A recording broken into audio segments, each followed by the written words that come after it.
بسم اللہ الرحمن الرحیم الحمد للہ رب العالمین والعاقبۃ للمتقین والصلاۃ والسلام علی رسول النبی الکریم اما بعد اعوذ باللہ من الشیطان الرجیم بسم اللہ الرحمن الرحیم والتین والزیتون وطور سینین وهذا البلد الامین لقد خلقنا الانسان فی احسن تقویم صدق اللہ العظیم اللهم ربي اشرح لي صدري ويسر لي امري واحلل عقدة من لساني يفقهوا قولي ربي زدني علما ربي زدني علما ربي زدني علما اللهم صل على محمد النبي الأمي وأزواج أمهات المؤمنين وذريته وآل بيته كما صليت على إبراهيم إنك حميد مجيد اللهم صل على محمد النبي الأمي وعلى آله وصحبه وبارك وسلم.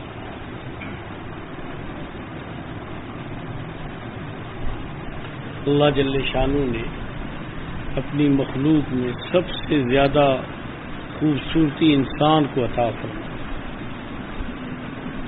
بڑے بڑے کبھی جانور سمندر کے اور بھی بڑی چیزیں بنائی، لیکن انسان کو خوبصورتی، ذہانت، فراست، معرفت، عقل و شعور، یہ اس کی زندگی کی ترتیب، اس کے کھانے پینے کا انداز، یہ تمام مخلوق سے اعلیٰ تر بلکہ بہت زیادہ بلندی پہ ہے. آپ دیکھ لیں کتنے سے کتنا بڑا جانور ہے، اسے جو ملتا ہے، جو اس نے کھانا ہے کھا لے. انسان کے نخرے دیکھیں، کیا کیا سجاتا ہے، کیا کیا بناتا ہے، کس سے کیا بناتا ہے. یعنی گندم ہے، پھر اس کی پسائی ہے، پھر اس کا آٹا ہے، پھر آٹے سے پراٹھے، روٹی ہے، اس طرح سبزیاں ہیں، گوشت ہیں، کتنی چیزیں مکس کرتا ہے، کیا کیا کھاتا ہے. تو یہ اور کسی بھی مخلوق کو یہ کھانے پینے کی بھی پھر اس کی خوبصورتی اللہ جل شانہ نے سب سے زیادہ بنائی. آپ اپنی شیشے کے سامنے کھڑے ہو کے اپنے اللہ کی صنعت کو دیکھیں تو سارے انسان ایک ہی حلیے کے ہیں، لیکن سارے ہی جدا ہیں. حلیہ سب کا ایک ہے، لیکن ہر شخص دوسرے سے جدا ہے. آپ دیکھیں انسان کے اس کے بال اس کی خوبصورتی کا ذریعہ ہیں. اس کے کان کو دیکھیں، کان کی حایت ترتیب سننے کا کام ہے، لیکن خوبصورتی کتنی بنائی ہے، ورنہ ایسے نہ ہوتے تو چپا سا بندہ ہوتا. آپ انسان کی پیشانی کو دیکھیں، سجدے میں تو لگتی ہی لگتی ہے، لیکن خوبصورتی میں کتنا اضافہ ہے اس کا. پھر آپ اس کے ناک کو دیکھیں، سونگنے کا عمل تو ہے اللہ ویسے کر، لیکن اس کو بھی اس کی خوبصورتی کا ذریعہ بنایا. اس کے ہونٹوں کی ترتیب کو دیکھیں، بولنے میں، چلنے میں. پھر اس کے دانتوں کی چمک دمک، اور دانتوں کھانے میں بھی، دانت اور دانتوں کے اندر یہ ہڈی ہے، اس کو لذت بھی آتی ہے زبان کی طرح. مصنوعی جب دانت لگتے ہیں لذت ختم ہو جاتی ہے. تو یہ اس کی خوبصورتی کو بھی دیکھیں کیسا اللہ نے، اور ہونٹوں کو کتنا خوبصورت بنایا، اور پیچھے اس کے زبان 19 ذائقے ایک وقت میں اسے بتا سکتی ہے کہ یہ ذائقے ہیں. پھر عقل و شعور اتنی زیادہ دی کہ وہ اتنی کسی کو بھی نہیں دی. اور اس کے بعد اس کے دل کو اللہ نے اپنے نور کی تجلیوں کا مرکز بنا دیا. ایسا نور اللہ نے انسان کے سوا کسی کو نہ دیا. انسان کے دل میں ایسے نور کی تجلیوں کی نہریں جاری فرما دی. اس کی آنکھوں کی خوبصورتی کو دیکھو، اتنی خوبصورت آنکھیں ہیں کہ انسان حیران رہ جاتا ہے. اس کا کام، اس کا کاج، اس کی ترتیب، یعنی کتنی ہے. صرف دیکھتی ہی نہیں ہے، دیکھ کے اندازہ بھی لگا لیتی ہے، خامی خوبیاں سارا بتا دیتی ہے، پہچان لیتی ہے. اس کو اتنے سال پہلے دیکھا تھا، اس کا یہ نام بھی ہے. صرف دیکھنے کا نہیں، پورا ایک کمپیوٹر بھی آنکھ کے نظام کے ساتھ ٹیلی ہے جو سب کچھ بتا دیتا ہے. کان بھی سنتے نہیں ہیں، بتا دیتے ہیں آواز کس کی ہے.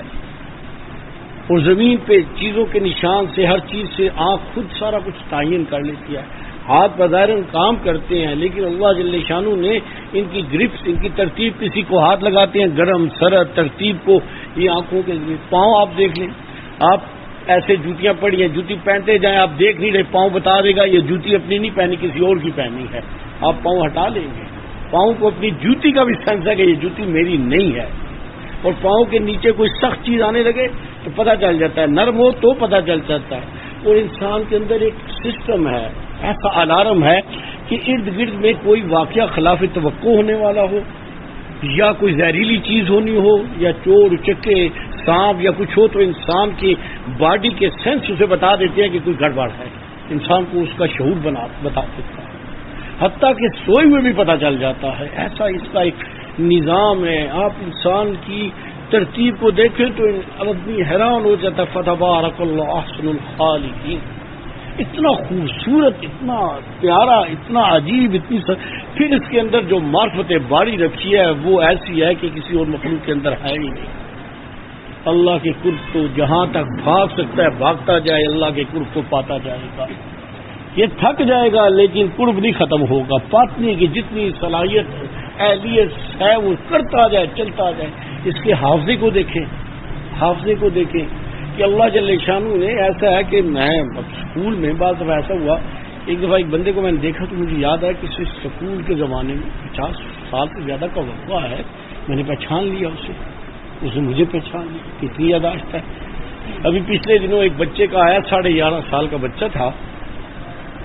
اس نے کوئی 6 مہینوں میں قرآن مجید حفظ کیا. اس کے بعد سیاہ ستہ کی 6 کتابیں حدیث کی.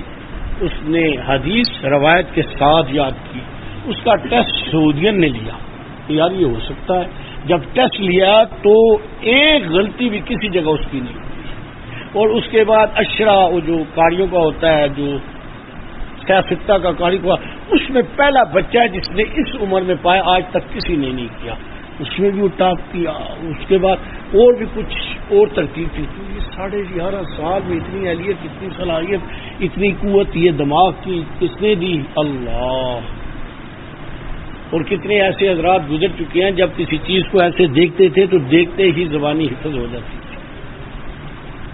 بہت لوگ گزرے ہیں. یہ کس نے صلاحیت انسان کے اندر رکھی؟ باقی جانوروں میں اس طرح کی خوبیاں نہیں ہیں. طاقت بھی ہے، بڑے بڑے طاقتور ہیں، انسان مشکل بنا دیتے ہیں. جنات ہیں، بڑے بڑے قوی ہیں. میں نے اسے بھیجا کہ حضرت سیدنا سلیمان اسلام یمن کے راستے میں ایک جگہ قیام ہوا تو پانی نہیں تھا. تو جنوں کا جو سردار تھا تو اس نے ہنسنا شروع کر دیا کہ ہنس کیوں رہے ہو؟ اس نے کہا آپ لوگوں کے نیچے زمین میں پانی ہے، میٹھا پانی ہے. تو حضرت سلیمان اسلام نے فرمایا کہ چلو کھدائی کر دو. 300 کنویں ان جنات نے کھودے اور ابھی وہ موجود ہے. اس میں کچھ ابھی 20 کے قریب چل رہے ہیں، باقی بند ہے. وہ سارے کے سارے چٹان ہیں، چٹانوں کے اندر اس نے کیا ہے. اور وہ ابھی وہ دیکھ کے کہا جاتا ہے کہ کس طرح کیا ہے، یہ عقل ہی نہیں، ابھی بھی کرنا مشکل ہے. اور کہتے ہیں کون سا اوزار استعمال کیا، 200-300 فٹ تک انہوں نے آنا فانا کر کے پانی دے دیا. طاقت تو اتنی ہے، لیکن جو اللہ نے انسانوں کو ان کے اوپر حکومت دیا وہ جنات کو بھی نہیں دیا. اللہ نے نبوت انسانوں میں دی. یہ بہت بڑا انسان کا احساس ہے. تو یہ ساری خوبیاں، اہلیتیں، ہر طرح کی اللہ نے انسان کو دی. اسے خلیفۃ الارض بنایا، اپنا خلیفہ بنایا. بہت بڑی. پھر دیکھیں سیدنا آدم علیہ السلام کا مجسمہ بنا کے فرشتوں سے کہا گیا سجدہ کو. اللہ جل شانہ نے معرفت دی، علم دیا انسانوں پہ، انبیاء پہ وحی اتری. کتنی بڑی شہادت. تو یہ شہادتیں انسان کو ملی، یہ ساری خوبیاں ملی. کوئی انسان اگر ان میں سے کوئی تبدیلی کر دے، ترمیم کر دے، خرابی کر دے تو اچھا بھلا انسان بھی خراب ہو جاتا ہے. ایک شخص بڑا ہی خوبصورت ہے، بال عجیب سے بنا لے، چہرے پہ سیاہی مل لے، کالخ مل لے، کپڑے عجیب سے پھاڑ کے کھڑا ہو جائے تو دیکھنے والا کہ جب روپیہ ہے یا پتہ نہیں کیا ہے، اس کو کیا ہو گیا، کیا مت مار گیا، چاہے جتنا مرضی پڑھا لکھا ہی کیوں نہ ہو. اسی طرح ایک آدمی کوئی اور اپنا حلیہ بنا لے عجیب و غریب تو دیکھنے والا کہے گا کہ اس کو کیا ہو گیا. تو آدمی کو خوبصورتی اللہ نے دیا ہے، تو انسان اس خوبصورتی کو اگر خراب کر لیتا ہے تو یہ انسان کا اپنا نقص ہے اور وہ دیکھنے میں خراب نظر آتا ہے. دیکھنا ایک آدمی ہے، آپ اسے نہیں جانتے لیکن وہ وردی میں آتا ہے تو آپ اسے دیکھ کے کہتے ہیں جنرل صاحب ہیں. اس کے بیچ، اس کی وردی سے پتہ چل جاتا ہے. اسی طرح ہی ایئر فورس کا ہے تو ایئر فورس کا ہے، یہ بحریہ کا ہے. اسی طرح پولیس کے ہیں، اسی طرح مختلف شعبوں میں ہیں. ڈاکٹر کو آپ دیکھ کے دور سے اندازہ لگاتے ہیں ڈاکٹر صاحب آ رہے ہیں، یہ وکیل آ رہا ہے، یہ جج آ رہا ہے. تو یہ سارے حلیے جو ہے نا، اس آدمی کی اہلیت، صلاحیت اور اس کی ترتیب کو حلیہ بتا دیتا ہے یہ کیا ہے. دیکھنے سے پتہ چل جاتا ہے آدمی کو، یہ نہ بھی جانتا ہو اس کی حلیت سے پتہ چل جاتا ہے یہ ایسا لگتا ہے. اسی طرح بعض لوگوں کے حلیے ایسے ہوتے ہیں کہ آدمی لگتا ہے نیم پاگل ہے یہ، اور اسی کا جب حلیہ ٹھیک کر دو ٹھیک نظر آتا ہے. تو یہ جو ہے نا حلیے کا بگڑنا یہ ہم نے کیا ہے. اللہ نے تو ہر حسن اس کو کہتے ہیں جو ہر چیز حسین ہو، کوئی ایک چیز نہیں، سب کچھ حسین ہو، اعلیٰ درجے میں حسین اسے کہتے ہیں، حسن اسے کہتے ہیں۔ جب انسان خراب کر لے تو یہ اس کا اپنا ایک نقص ہے، جس کی ایک آدمی ہے پھٹے ہوئے کپڑے پہن کے ایسے وویلیاں مارے، دھڑ دیکھنے والا کہے گا یہ پاگل ہے، اسے ہر بندہ رستہ چھڑا لے گا، چاہے اس کا رشتہ دار بھی کیوں نہ ہوتا ہو۔ تو اسی طرح میرے بھائیوں، آدمی کو اللہ جل شانہ نے اس وجود کے اندر ایک خوبصورت روح دیا ہے جو وجود سے بھی زیادہ خوبصورت ہے، وہ نور ہے، تجلی ہے۔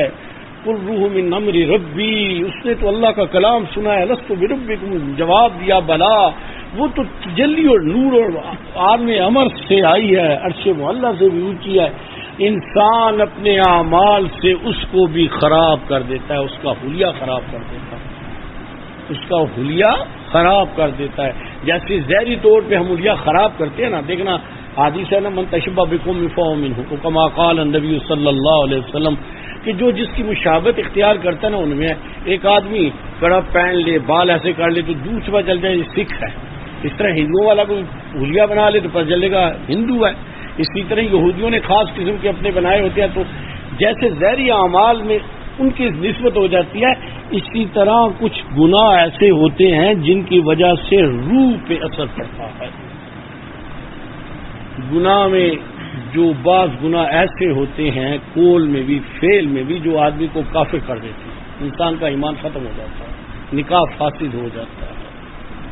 کچھ گناہ ایسے ہیں کہ آدمی فاسق فاجر ہو جاتا ہے، گناہ کبیرہ اعلانیتاً کرے تو فاسق فاجر ہو جاتا ہے لیکن کافر نہیں ہوتا۔ لیکن کچھ گناہ کبیرہ ایسے ہیں کہ گناہ کرتے موت آ جائے تو آدمی کافر ہو کے مرتا ہے۔ گناہ کرنے سے کافر نہیں، لیکن اس حال میں موت آتی ہے۔ حدیث میں بھی ہے، چوری کرتے ہوئے، زنا کرتے ہوئے، ڈاکہ مارتے ہوئے، ان کی تو نماز جنازہ کبھی ہوا۔ تو اس طرح یہ وہ گناہ ہے کہ جو اگر اس حال میں موت آ گئی نا تو پھر یہ آدمی کافر ہو جاتا ہے، کفر پہ مرتا ہے۔ اور کچھ گناہ ایسے ہیں کہ ان کا وبال آدمی کے باطن پہ پڑتا ہے، اس کی روح پہ پڑتا ہے۔ پاکستان بننے کے بعد بھی حضرت زندہ رہے مولانا احمد علی لاہوری رحمہ اللہ، تو اللہ پاک نے انہیں نور بصیرت دیا تھا، تو حضرت بلا مت یعنی اعلانیتاً ممبر پہ بیٹھ کے لاہور میں بھی مختلف جگہوں پہ کئی دفعہ حضرت فرمایا کرتے تھے، اللہ جل شانہ نے مجھے آنکھیں دی ہیں، میں دیکھتا ہوں، میں کھڑا ہو جاتا ہوں تو پھر میں اللہ سے فریاد کرتا ہوں، اللہ اتنا بڑا شہر ہے، مجھے کوئی انسان بھی تو دکھا دیے ہوتے، کوئی کتا ہے، کوئی خنزیر ہے، کوئی سانپ ہے، کوئی بلی ہے۔ تو فرمایا کرتے تھے کہ گناہوں کی وجہ سے اس کی روح مسخ ہو جاتی ہے۔ بعض گناہ ایسے ہیں کہ حرام ہیں، اتنے بڑے درجے کے کافر کر دیتے ہیں، تو آدمی کی روح کی شکل حرام جانوروں پہ چلی جاتی ہے، کتے پہ، خنزیر پہ، یعنی بھیڑیے پہ، جس طرح کے آدمی کے ان کے جانوروں کی نوعیت ہے نا، اس طرح کی عادات ہوں تو اس کی روح جو ہے نا ان کے ساتھ میں۔ بعض ایسے ہوتے ہیں کہ ان کی جانوروں کی طرح شکل ہوتی ہے اس کی روح کی، لیکن حلال جانوروں کی طرح، ان کا ایمان نہیں گیا ہوتا، جو پہلے والے درجے ان کا ایمان جا چکا ہوتا ہے۔ اور یہ جو روح کی شکل، یہ ترتیب ہے، میدان محشر میں جب آدمی کو اٹھایا جائے گا تو یہ بگڑی ہوئی صورت کے ساتھ اٹھے گا۔ حدیث مبارکہ ہے، نبی صلی اللہ علیہ وسلم نے فرمایا کہ جس حال میں آدمی فوت ہوگا اس حال میں اٹھایا جائے گا، جن اعمال کے ساتھ فوت ہوگا ان اعمال کے ساتھ اٹھایا جائے گا۔ تو یہ اندر اور باہر کی دونوں بربادیاں، اندر اور باہر کی دونوں بربادیوں کے ساتھ جب آدمی اٹھایا جائے گا تو اس کی حالت وہی کچھ بنی ہوگی۔ ایک آدمی ہے، وہ کسی ہندوؤں کی رسم، مسلمان ہے، ہندوؤں کی رسم کر رہا ہے، فوت ہو گیا تو وہ ہندوؤں کے ساتھ اٹھایا جائے گا۔ ایک آدمی ہے، وہ کسی کا اس نے مال اٹھا لیا ہے تو میدان محشر میں مال اس نے اٹھایا ہوگا۔ اسی طرح کسی کے اندر کوئی گناہ تھا تو گناہ کی نسبت اور نوعیت کے ساتھ اٹھایا جائے گا، اس ترتیب کے ساتھ اٹھایا جائے گا۔ تو اللہ جل شانہ نے انسان کو ظاہری اور باطنی بے انتہا خوبصورتیاں، اعلیٰ درجے کی خوبصورتیاں، انسان اپنے اعمال کی وجہ سے اپنے روح پہ اور اپنے وجود پہ اس کی خرابیاں پیدا کرتا ہے، اور یہی حال اس کی قبر کا ہوگا، یہی حال اس کی قبر کا ہوگا کہ آدمی کی قبر میں بھی اس کی دنیاوی صورت کا عکس ہوگا، اس کی وہی نوعیت ہوگی۔ اہل اللہ کے ہاں تو اس طرح کے بہت زیادہ واقع ملتے ہیں، بعض لوگوں کے عذاب قبر کے شدید قسم کے، اس گناہوں کی وجہ سے شدت کے، اور اکثر کی شکلیں مست بھی ہو جاتی ہیں۔ تو بھئی یہ نیک اعمال صرف نیک نہیں ہوتے بلکہ ایک نور ہوتے ہیں، ایک روشنی ہوتی ہے، خوشبو ہوتے ہیں۔ دیکھیں آپ نے اپنے وجود پہ خوشبو لگا لی تو جو قریب سے گزرے گا اسے لذت آئے گی، کہے گا بڑی اچھی خوشبو ہے، بڑی پیاری خوشبو ہے، اس کو مزہ آئے گا آپ کے پاس بیٹھنے سے۔ اسی طرح ہی اگر کسی نے گندگی لگا لی، بدبو لگا لی، پخانہ لگا لیا تو کوئی پاس گزرے گا تو بھاگ جائے گا، کہے گا بو آتی ہے۔ حدیث مبارکہ میں بھی کہ جب آدمی جھوٹ بولتا ہے تو فرشتے اس سے دور ہو جاتے ہیں۔ اس گناہ جو ہے نا جھوٹ اس کی ایک نحوست ہوتی ہے، اس طرح گناہوں کی نحوست ہوتی ہے، بعض گناہ بڑی شدید ہوتی ہیں۔ آپ اندازہ لگائیں، ایسا عجیب معاملہ ہے، ایسا نازک معاملہ ہے، آپ بیٹھے ہیں تو آپ کے بیٹھتے ہوئے آپ کی نیت بدل گئی، حالات بدل جائیں گے، آپ نیت بدلی ہے نا، حالات بدل جائیں گے۔ ہمارے بزرگ کہا کرتے تھے کہ دل کو دل سے راہ ہوتی ہے، یہ ہم بچپن میں بھی سنتے تھے، ابھی تو زمانہ ہی بدل گیا ہے، لیکن یہ دل کو دل سے راہ ہوتی ہے۔ آپ کے دل میں جب کسی کی محبت پیدا ہوگی تو اللہ کی ایسا نظام ہے کہ اس کے دل میں آپ کی محبت پیدا ہو جائے گی، اور آپ کے دل میں کسی کا کینہ بغض پیدا ہو گیا، نفرت پیدا ہوگی، تو تھوڑا وقت گزرے گا آپ دیکھیں گے وہ آپ سے نفرت کرتا ہے اور بلا وجہ آپ کے خلاف ہوگا۔ آپ اپنی نفرت کو محبت میں بدلے، اللہ اس کی نفرت کو بھی محبت میں بدل دے گا۔ یہ شیشے میں عکس ہوتا ہے، شیشے میں المسلم جو ہے نا کہ مسلمان جو ہے نا، مسلمان کے لیے آئینہ ہے نا، تو وہ جو آپ کی ہوتی ہے نا وہ دوسرے پہ منتقل ہوتی ہیں۔ تو جن جگہوں پہ جھگڑا ہے نا، ہر آدمی دوسرے پہ کلیم کرتا ہے، اپنے آپ کو بدلے تو حالات بدل جائیں گے، ترتیب بدل جائے گی، مٹھاس آ جائے گی، قربانی کا جذبہ پیدا کریں، اللہ اس کے دل میں قربانی کا جذبہ پیدا کر دے گا، اللہ اسے بھی توفیق دے دے گا۔ تو بھئی یہ اعمال وجود کو، روح کو بناتے بھی ہیں، اور یہ اعمال، گندے اعمال وجود اور روح کو برباد بھی کرتے ہیں، خراب بھی کرتے ہیں، اس کی جو ہے نا تباہی کا ذریعہ بنتے ہیں۔ اور یہ تباہی جو ہے صرف دنیا کی تباہی نہیں ہے، یہ قبر کی بھی تباہی ہوگی، میدان محشر کی بھی، جیسے حدیث میں آتا ہے کہ میدان محشر میں جب اٹھائے جائیں گے نا لوگ، تو اپنے گناہوں کی نسبت سے بھی ہوں گے، جو متکبر ہوگا نا چونٹی کی طرح ایسے رنگتے ہوں گے کہ تو نے تکبر کیا دنیا میں، اللہ نے تجھے صلاحیت دی، ذہانت دی، مال دیا، اولاد دی، جو کچھ بھی دیا تو سمجھتا تھا میں ہوں بھی، کس نے دیا تھا؟ تو اس تک یا علم دیا تھا یا کوئی اور تھا، تو اس تکبر کی وجہ سے میدان محشر میں زمین پہ رنگتا ہوگا، لوگوں کے پاؤں کے نیچے آئے گا۔ اسی طرح جو زانی ہوگا جب اٹھے گا تو لوگ ایک دم پہچان لیں گے اس کے حلیے اور اس کی اس ترتیب کی وجہ سے۔ کسی نے کسی کا مال دبایا، جیسے حدیث میں آتا ہے کسی نے بکری اٹھائی تو بکری دنیا میں چوری کی، اس نے اٹھائی ہوگی، اونٹ لیا تو اونٹ نہیں اٹھا سکتا، تو وہ زمین پہ گرا ہوگا اور اونٹ اس کے اوپر کھڑا ہوگا، پتہ چل جائے گا اس نے اونٹ چوری کیا ہے۔ اور آج کل تو پتہ نہیں کون اپنے بہنوں اور بھائیوں کے حصے اور جائیدادوں کے اور کیا کیا مصیبتیں ہیں۔ آدمی سوچے کل میدان محشر میں کیا ہوگا۔ یہ چار باتیں کرنے سے جان نہیں چھوٹے گی۔ آدمی شہید ہو جائے نا تو اس کا پہلا قطرہ نکلے نا تو اس کی مغفرت ہوتی ہے، یعنی اس کے گناہ معاف ہوتے ہیں، لیکن اس کے لین دین میدان محشر میں اسے جواب دینا پڑے گا، یا اللہ اپنے ذمہ لیں گے یا اس کی کوئی ذریعہ بنے گا، چھوڑا اسے بھی نہیں جائے گا۔ آج ہمارے ہاں عبادات کا بڑا زور ہے، شوق ہے، سب کچھ ہے، لیکن معاملات میں اچھے اچھے دیندار ڈنڈیاں مار جاتے ہیں، لوگوں کی شکایتیں یہی آ رہی ہیں۔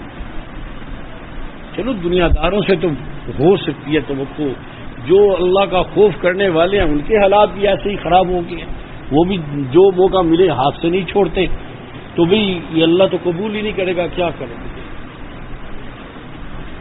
اللہ جل شانو نے جو ہمیں خوبصورتی، جو اللہ پاک نے ہمیں صلاحیتیں، جو خوبیاں عطا فرمائی ہیں، اللہ ان میں اضافہ اور ان میں برکتیں عطا فرمائیں، اور وہ برکتیں آئیں گی رسول اللہ صلی اللہ علیہ وسلم والے اعمال کے ساتھ۔ پودے کو پانی دیتے رہو تو بڑھتا رہتا ہے، پانی دینا بند کر دو تو خشک ہو جاتا ہے، اس کا پھل بھی بند ہو جاتا ہے۔ انسان کی ساری خوبصورتیوں کا مدار میرے نبی والے اعمال ہے، اس کا پانی ہے، توبہ کا پانی ہے، جو اس کے پھل اور اس کی بڑھوتی کا ہے. جب اس کا پھل دیکھیں، بعض دفعہ درختوں پہ پھل لگے ہوتے ہیں نا تو وہ اولے پڑ جاتے ہیں تو کیا ہوتا ہے، آنا فانا تباہ ہو جاتے ہیں. ابھی سندھ کی جو ہے وہ 80% کھجور خراب ہو گئی ہے. اسی طرح ہی بعض گناہ ایسے ہوتے ہیں کہ آدمی کے سارے اعمال کو ایسا ہی زیر صفر کر دیتے ہیں، کچھ بھی پلے نہیں بچتا، اور آدمی سمجھتا ہے میں نے اعمال کیے ہیں، کل وہ قیامت کے دن وہ خسارے میں ہوگا، گھاٹے میں ہوگا. تو بھئی اپنے اعمال کی اگر ہم یہ چاہتے ہیں کہ یہ خوبصورت ہوں، میرا وجود بھی خوبصورت ہو، میرے اندر باطن بھی، حدیث مبارکہ میں نبی صلی اللہ علیہ وسلم نے فرمایا اللہ میرا باطن میرے ظاہر سے بھی زیادہ خوبصورت بنا دے. بھئی نبی تو نبی ہے، یہ ہمارے لیے دعا ہے. ہمارے گناہوں سے باطن خراب ہوتے ہیں. گناہ جب آنکھ دیکھتی ہے نا بد نظری تو اس کی نحوست دل پہ جاتی ہے. دیکھ آنکھ رہی ہے، خراب دل کو کر لیتی ہے. گانا میوزک سنتا ہے، غیبت سنتا ہے تو دل کو ڈسٹرب کرتا ہے.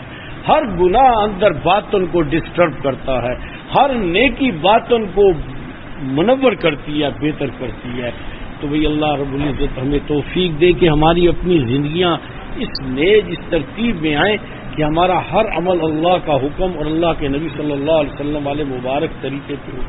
یہ ذکر الہی ایک ایسی دوا بھی ہے، غذا بھی ہے. دوا اس صورت میں ہے کہ اس کے اندر جو باطنی خرابیاں ہوتی ہیں اس سے وہ دھل جاتی ہیں اور شفا نصیب ہوتی ہے. اور غذا اس صورت میں ہے کہ اس میں پھر باطنی قوت پیدا ہوتی ہے، اہلیت پیدا ہوتی ہے، قوت پیدا ہوتی ہے. اور یہ چلنے، ایک بیمار ہے اٹھ بھی نہیں سکتا تو پہلے درجے میں اس کا علاج ہوتا ہے، پھر دوسرے درجے میں اسے طاقت کی دوائی دے کے چلتا ہے. تو یہ دونوں دوائیں جو ہے نا، دونوں صورتیں اللہ نے اپنے ذکر میں رکھی ہیں. ہر اعمال کے ساتھ ذکر کی برکت اپنی جگہ ہوتی ہے. ہر اعمال کے ساتھ کسی محاذ پہ، کسی نیج میں، دین کی کسی خدمت میں اللہ کا تعلق، اللہ کا ذکر، اس کی جان، اس کی روح، اس کی قوت، اس کا نور، اس کی کیفیت، اس کی برکت اس کے ساتھ ہے.